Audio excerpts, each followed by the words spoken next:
un symbole très fort. Ça nous renvoie forcément à la place Tahrir au Caire. Quant au slogan, un mot est sur toutes les lèvres espagnoles. Indignation. Ils n'avaient pas besoin d'exprimer leur ras-le-bol du chômage galopant qui touche plus de 45% de jeunes par un verbe dégage, rendu célèbre par la révolution tunisienne, puisqu'ils ont déjà fait, ils l'ont déjà exprimé par les urnes. En témoigne la défaite cuisante du parti espagnol, du parti socialiste espagnol qui est au pouvoir et qui vient de perdre les élections. Mais leur combat est celui de la dignité, là où se rejoignent finalement tous les combats, car finalement, jeunes ou vieux, tout le monde a le droit à une vie digne.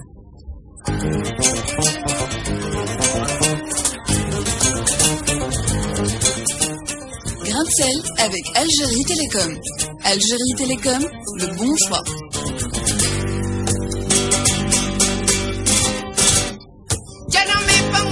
Si je vous ai parlé un petit peu des jeunes, de leur évolution, de leur indignation quant à leur situation, c'est également c'est par inquiétude pour leur avenir que souvent ils manifestent leur désaccord, leur mécontentement et parfois même leur indignation. Car la situation de leurs aînés n'est souvent pas très enviable non plus.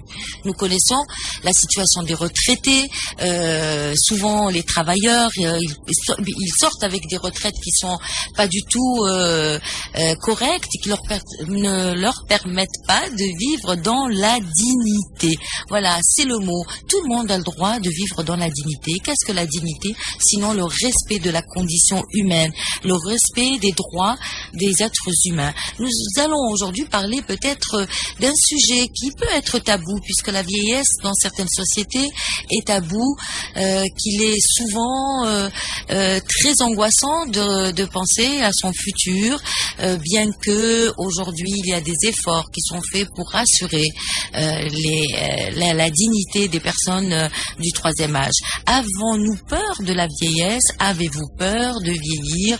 Et comment justement voyez-vous votre avenir après évidemment une vie bien remplie, une vie active bien remplie, ou même pour ceux qui n'ont pas une vie active, souvent le troisième âge est encore plus angoissant. Alors c'est à ces questions-là que nous aimerions recevoir vos réponses ce matin.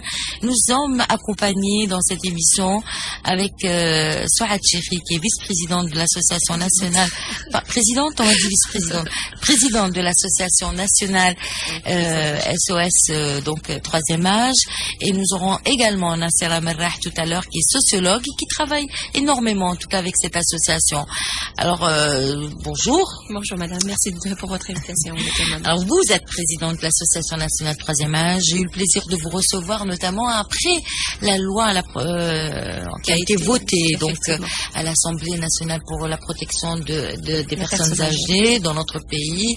Il y a des efforts qui ont été faits, notamment en tout cas encourager les familles à ne pas abandonner leurs parents et leurs grands-parents, et cela en les aidant, surtout quand elles sont démunies, ces familles, en les aidant financièrement et parfois même en pénalisant les familles qui abandonnent leur famille. Mais c'est pas tout à fait la question du jour. Nous allons plus voir comment la vieillesse, moi j'utilise expressément le mot vieillesse parce qu'il faut pas avoir peur des mots, comment la vieillesse est vécue, comment elle est appréhendée dans notre société.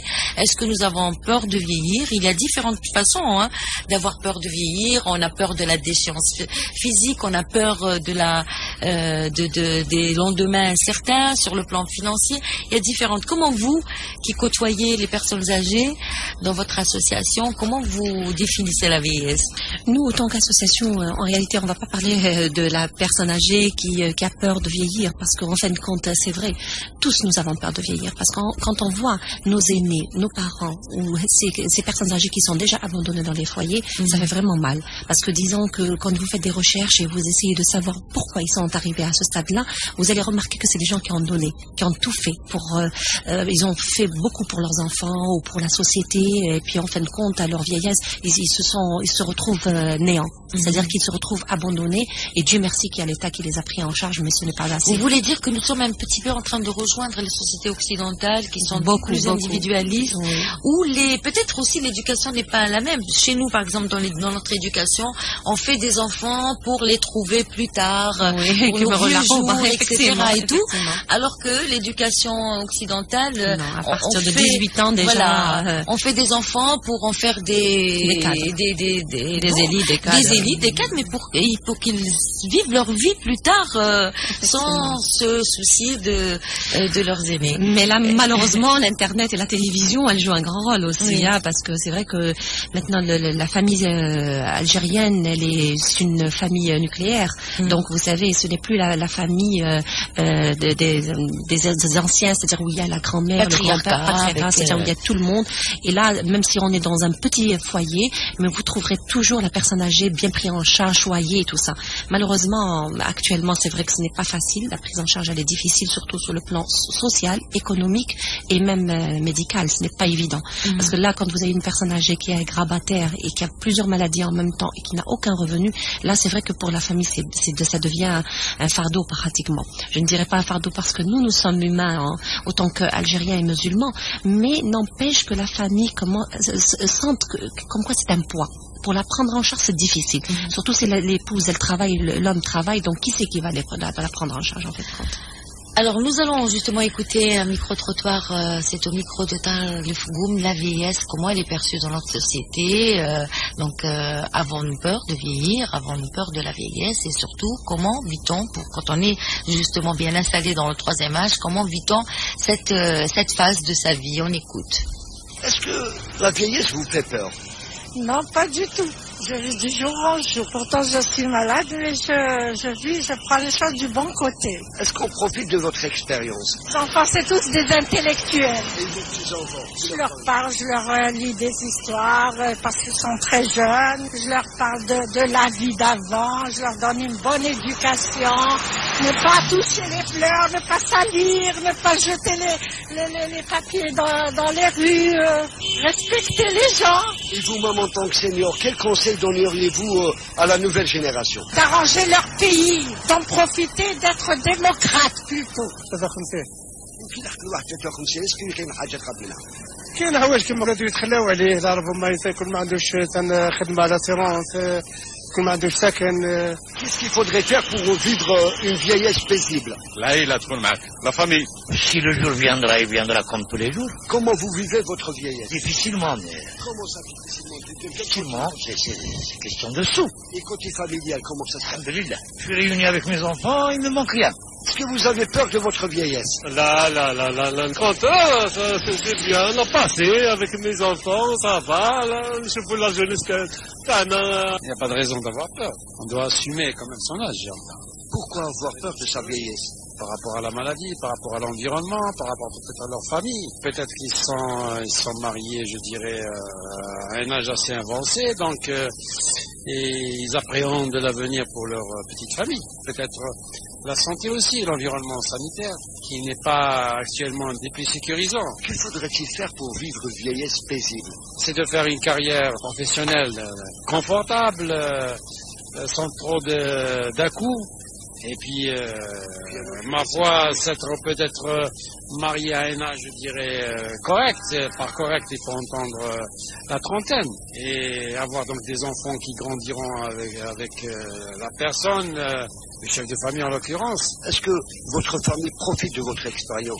Il n'y a rien à inculquer. Je pense que ça, c'est les codes de la vie. C'est-à-dire que l'âge ne s'inculque pas. C'est l'expérience de la vie, c'est la s'acquiert avec le temps. Donc, c'est beaucoup plus... montrer une présence. Peut-on avoir peur de sa vieillesse? J'ai pas pensé du tout à ça. On a des parents. Comment ils vivent leur vieillesse? Tranquille. On pense surtout aux maladies, donc la vieillesse, ça dépend. Mais je crois que avec les maladies qui existent, il n'y aura pas de vieillesse après. On crèvera jeune, quoi. C'est ça. Donc on va mourir jeune. سي لي جون مالاد هما اللي يخافوا يكبروا يكونوا مرض ما يلقاوش شكون يرفدهم. واش لازم الواحد يدير باش يعيش يعني لا فييس تاعو لا في بيان؟ يدير الخير باش يصيبوا بلو تار. شحال عمرك يا حاج؟ 70 ans. Est-ce qu'on peut avoir peur de sa vieillesse? Non. Non. Non, non, non, rien du tout. Vous vivez bien votre vieillesse? Ça va. J'ai mes enfants, tout mariés. كل واحد يسكن وحده. J'ai pas de problème. نخاف كلشي نتهاوش كلشي نجيبها نربي بين عينيا راني ما نشوفش راني. وكيفاش هكا عايشه شيخوخه تاعك؟ الشيخوخه تاعي الحمد لله نحمد ربي نشكره. واش موصيات تعطيها للشبيبه هذه تاعنا؟ ربي يهديهم يوري لهم طريق الخير. Non, j'ai pas peur de ma vieillesse. Il y en a beaucoup qui vont être délaissés, mais c'est pas juste. Et que faudrait-il faire pour vivre une vieillesse paisible? Quelqu'un qui en a... C'est-à-dire qu'il faut avoir de l'argent, celui qui n'a pas d'argent, il peut pas... Ah oui, il peut pas vivre.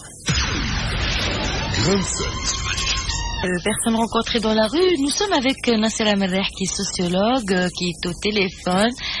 Bonjour Nassera. Bonjour. Vous avez écouté ce micro-trottoir sur justement... Et la première question que j'ai envie de vous poser, est-ce que c'est tabou de dire vieillesse? Le mot vieillesse, est-ce qu'il est tabou dans notre société? Et dans les sociétés même occidentales, puisque, comme vous le savez, aujourd'hui, on évite de dire vieillesse, on dit troisième âge, on dit senior, on dit tout sauf vieillesse, parce que ça fait péjoratif un petit peu. Exactement, c'est des euphémismes pour ne pas citer les choses par leur nom. C'est comme bon, que ce soit pour cela ou pour d'autres problèmes de société. Oui. Hein. Oui. Par exemple, on a eu à traiter il n'y a pas longtemps et le problème continue de se poser, par exemple pour les enfants nés sous X, administrativement, on les appelle les enfants privés de famille. Au lieu de dire, bon, donc c'est tout ça pour que la société soit protégée grâce à son hypocrisie des problèmes qui se posent en réalité. En fait, alors que les personnes âgées elles-mêmes posent le problème, parlent en termes de vieillesse. Ils disent notre vieillesse. Oui. Administrativement, bon. En voilant les mots, on a l'impression qu'on voile le problème, en quelque sorte. Exactement. Pour ne pas traiter le problème, on change de terminologie.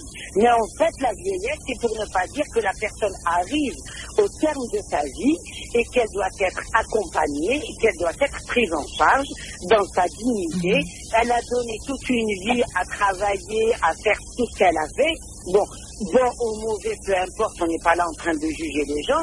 C'est une personne qui doit être accompagnée vers la fin de sa vie dans la dignité. Bon. Nassera Merreh, est-ce que justement, évidemment, vous êtes sociologue, vous étudiez et vous travaillez souvent avec l'association, hein, donc nationale SOS Troisième Âge. Donc vous vous intéressez à la question de la vieillesse, du troisième âge, la place des vieux et des vieilles on pense déjà à la plage. Si vous êtes en vacances, vous, aux vieux et aux vieilles dans notre société, c'est vrai qu'il y a eu une forme de dégradation de cette importance des vieux dans la société. Avant, ils étaient perçus comme des sages, des gens à qui on doit tout le temps demander soit des références, soit demander l'avis. Et aujourd'hui, quelle est leur place exactement?